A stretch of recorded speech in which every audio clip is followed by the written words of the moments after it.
Hello friends, welcome to study with Kashi. तो friends, आज की इस वीडियो में हम क्लास 12 केमिस्ट्री के चैप्टर नंबर 1 विलयन के मोस्ट इंपॉर्टेंट टॉपिक को देखने वाले हैं। तो देखते हैं फ्रेंड्स, आज के वीडियो में हमारा टॉपिक रहेगा मोल प्रभाज यानी कि मोलन से संबंधित न्यूमेरिकल्स, जो कि मोस्ट इंपॉर्टेंट डायरेक्टली 5-5 मार्क्स के भी पूछे गए हैं मोल प्रभाज से न्यूमेरिकल्स। ठीक है फ्रेंड्स, तो आप हेडिंग डालेंगे मोल प्रभाज या मोलंश या मोल फ्रैक्शन। ठीक है, इसमें आप लिखेंगे किसी विलयन में उपस्थित किसी घटक का मोल प्रभाज उस घटक के मोलों की संख्या तथा कुल मोलों की संख्या के अनुपात के बराबर होता है। ठीक है फ्रेंड्स, यानी कि मोल प्रभाज में हमें देखिए क्वेश्चन में दिया जाता है, हमें दो घटक दिए जाते हैं, जैसे मान लीजिए जल और एथिल अल्कोहल। ये मैं आपको एग्जाम्पल के लिए समझा रही हूँ। दो घटक दिए जाते हैं, एक विलय एक विलायक। उसमें हमसे बोला जाता है इन दोनों का अलग अलग मोल प्रभाज निकालिए। तो देखिए हम कैसे निकालेंगे। तो किसी विलयन में उपस्थित किसी घटक का मोल प्रभाज उस घटक के मोलों की संख्या बटे तथा कुल मोलों की संख्या के अनुपात के बराबर होता है। यानी कि देखिए विलय का मोल प्रभाज निकालेंगे तो देखिए ये x नहीं है, ये है काई। तो काई भी इक्वल टू हो जाएगा विलय के मोल बटे कुल मोल। तो विलय के मोल क्या है, विलय का निकालना है ना मोल प्रभाज, तो विलय के मोल बटे में आ जाए कुल मोल, यानी कि NB बटे NB प्लस Na। इसी प्रकार देखिए विलायक का मोल प्रभाज निकालेंगे तो काई ये हो जाएगा, किसका निकालना है, विलायक का। तो विलायक के मोल बटे कुल मोल इक्वल टू में हो जाएगा Na upon Na plus NB। इसी प्रकार देखिए विलय के मोल प्लस विलायक के मोल का योग किसके बराबर होता है, 1 के बराबर। यानी कि अगर हमें विलायक के मोल पता चल गए तो हम विलय के मोल अच्छे से निकाल सकते हैं, यानी कि हम कर सकते हैं 1 माइनस काई बी। तो फ्रेंड्स इस प्रकार से हम निकाल सकते हैं। मैं उम्मीद करती हूँ फ्रेंड्स आपको इतना अच्छे समझ में आ गया होगा। तो चलिए अब देखते हैं इसके न्यूमेरिकल को। तो देखिए फ्रेंड्स, अगला क्वेश्चन है क्वेश्चन नंबर 1। इस क्वेश्चन में हमसे बोला गया है 46 ग्राम एथेनॉल को 54 ग्राम जल में घोला गया है, तो एथेनॉल तथा जल के मोल अंश की गणना कीजिए। तो फ्रेंड्स हमें यहाँ पर 46 ग्राम एथेनॉल को 54 ग्राम जल में घोला गया है, तो एथेनॉल तथा जल के मोल अंश की गणना करनी है। तो यानी कि हमें क्या निकालना है, हमें निकालना है एथेनॉल का मोल अंश। एथेनॉल का सूत्र होता है C2H5OH, इसका निकालना है, और निकालना है हमें जल का मोल अंश। ठीक है फ्रेंड्स, अब देखिए यहाँ पे 46 ग्राम एथेनॉल, यानी कि देखिए विलय का जो भार दिया गया है, कितना दिया गया है, 46 ग्राम। और हमने इसको विलय क्यों माना, विलय हमने इसलिए माना क्योंकि इसकी वो दी गई है 46 ग्राम, और 54 ग्राम यानी कि अधिक मात्रा है, तो अधिक मात्रा है विलायक की और कम मात्रा विलय की। तो विलय विलय यानी कि C2H5OH। ठीक है फ्रेंड्स, तो विलय का भार, तो विलय का भार हमें निकालना है, यानी कि W। तो कितना हो जाएगा, ये हो जाएगा हमारा 46 ग्राम। कितना हो जाएगा फ्रेंड्स, ये हो जाएगा हमारा 46 ग्राम। अब बात करते हैं विलय के मोलर द्रव्यमान। अब निकालेंगे विलय का मोलर द्रव्यमान, यानी कि C2H5OH का मोलर द्रव्यमान। तो वो कैसे निकालेंगे हम, तो चलिए देखिए। अब देखिए कार्बन का कितना होता है, 12 होता है, लेकिन यहाँ पर है 2 कार्बन, तो 12 गुणा 2। हाइड्रोजन का होता है 1, तो 5 गुणा 1। ऑक्सीजन का होता है 16 प्लस हाइड्रोजन का होता है 1, तो 12 दूनी कितने होता है 24 प्लस 5 प्लस 16 प्लस 1, यानी कि कुल मिलाकर हो गए 46 ग्राम प्रति मोल। ठीक है फ्रेंड्स, मैं उम्मीद करती हूँ आपको इतना अच्छे समझ में आ गया होगा। अब देखिए, अब हम निकालेंगे विलय के मोल। तो विलय के मोल कैसे निकालते हैं, तो विलय के मोल, विलय के मोल। ठीक है, विलय के मोल जब हम निकालेंगे, यानी कि हम निकालेंगे NB, तो ये हो जाएगा हमारा विलय का भार, विलय का भार बटे विलायक का, सॉरी, विलय का भार बटे विलय का अणु भार, विलय का अणु भार। ठीक है फ्रेंड्स, तो देखिए NB, तो विलय के मोल यानी कि NB, और विलय के भार कितने हैं, 46। इसी प्रकार देखिए विलय का अणुभार कितना है, यह है 46 ग्राम प्रति मोल, यानी कि 46 से 46 जाएगा एक बार में, तो आ जाएगा NB इक्वल टू, यानी कि विलय के मोल निकल कर आ गए हैं 1 मोल। ठीक है फ्रेंड्स, मैं उम्मीद करती हूँ आपको इतना अच्छे समझ में आ गया होगा। अब हम निकालेंगे विलायक के मोल। तो उसके लिए हमें यहाँ पर दिया गया है विलायक का भार। विलायक क्या है यहाँ पर, विलायक है यहाँ पर H2O। तो H2O का भार कितना दिया गया, ये दिया गया हमें 54 ग्राम। अब हम निकालेंगे विलायक का मोलर द्रव्यमान। तो यहाँ पर लिखते हैं विलायक,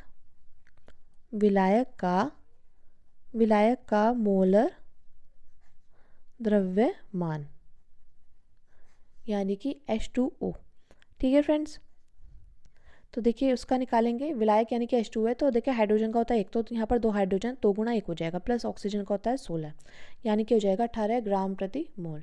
ठीक है फ्रेंड्स, अब देखिए बात करते हैं विलायक के मोल की। तो विलायक का मोल हो जाएगा विलायक का मोल बराबर हो जाएगा हमारा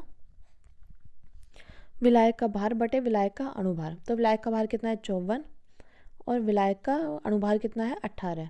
तो फ्रेंड्स ये इससे कितनी बार में जाएगा, ये जाएगा 3 बार में, यानी कि देखिए विलायक का मोल निकल करके आ जाएगा, यानी कि Na निकल करके आ जाएगा 3 मोल।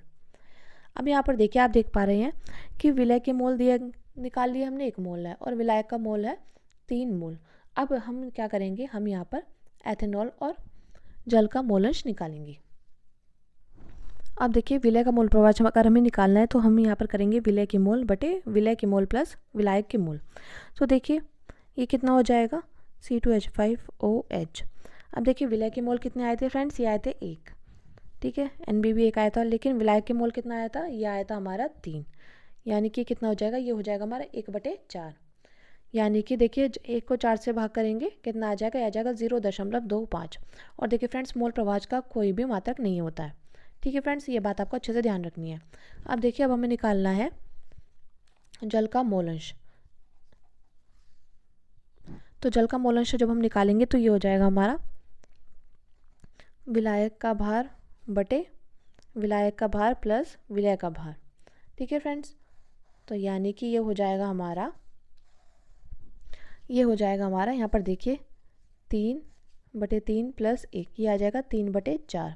तो 3 को अगर 4 से भाग करेंगे कितना आ जाएगा 0.75। तो फ्रेंड्स ये हमारे इस क्वेश्चन का फाइनल आंसर निकल कर आ चुका है। अब देखिए जब हमने विलय के मोल प्रवाह निकाल लिया था तो विलायक का मोल प्रवाह निकालना आसान था। वो कैसे, यहाँ पर विलायक का मोल प्रवाह इक्वल टू कर देते, एक में से कर देते हम विलय के मोल प्रवाह को माइनस, क्योंकि मैंने आपको बताया था विलय प्लस विलायक का मोल प्रवाह इक्वल टू होता है 1 के बराबर, ठीक है। तो ये हो जाता 1 - 0.25, तो ये हो जाता 0.75। मैं उम्मीद करती हूँ फ्रेंड्स आपको इतना अच्छे समझ में आ गया होगा। अब देखिए फ्रेंड्स हमारा अगला न्यूमेरिकल है। तो देखिए फ्रेंड्स अब हमारा अगला न्यूमेरिकल है प्रश्न नंबर 2। और देखिए फ्रेंड्स ये न्यूमेरिकल बहुत बार 3 से 4 मार्क्स का पूछा गया है। इसमें देखिए भार अनुसार 25% ग्लिसरॉल के विलयन में ग्लिसरॉल के मोलंश की गणना कीजिए। तो देखिए फ्रेंड्स यहाँ पर तो दिया गया है भार अनुसार 25%, लेकिन देखिए कई बार यहाँ पर 30% भी पूछा गया है, यानी कि देखिए पैटर्न बिल्कुल सेम रहेगा, बस डिजिट चेंज कर देता है एग्जामिनर, ठीक है फ्रेंड्स। तो देखिए भार अनुसार 25% ग्लिसरॉल के विलयन में ग्लिसरॉल के मोलंश की गणना कीजिए।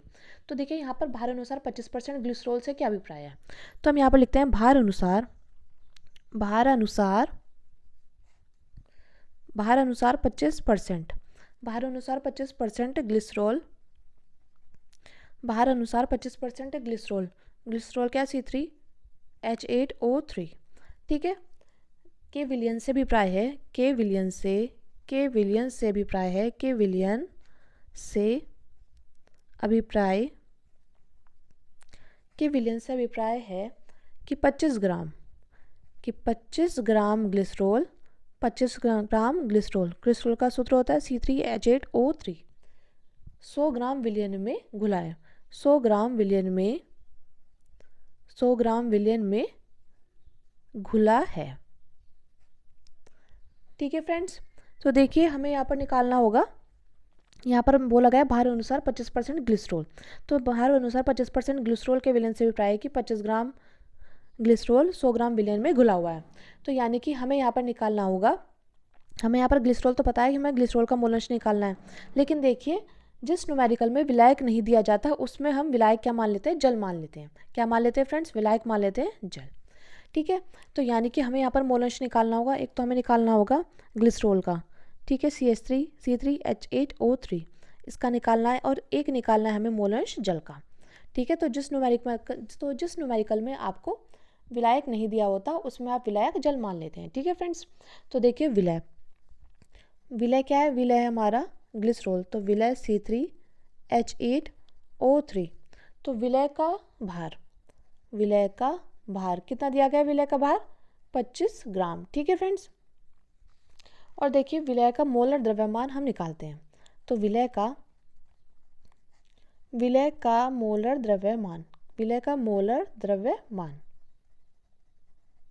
तो विलय का मोलर द्रव्यमान क्या है, कार्बन कितना होता है 12 होता है, तो 12 × 3, प्लस हाइड्रोजन कितना होता है 1 होता है, तो 1 × 8, प्लस ऑक्सीजन कितना होता है 16, तो 16 × 3, ठीक है फ्रेंड्स। तो 12 की गुणा 3 में करेंगे आ जाएगा 36, 8 की गुणा 1 में करेंगे 8, और 16 की गुणा 3 में करेंगे आ जाएगा 48, यानी कुल मिलाकर हो जाएगा 92 ग्राम प्रति मोल, ठीक है फ्रेंड्स। अब हम निकालेंगे विलय के मोलों की संख्या। तो विलय के मोलों की संख्या निकालेंगे, तो विलय के मोलों की संख्या यानी कि NB। तो ये कितना हो जाएगा फ्रेंड्स, ये हो जाएगा भार बटे में हो जाएगा अणु भार के।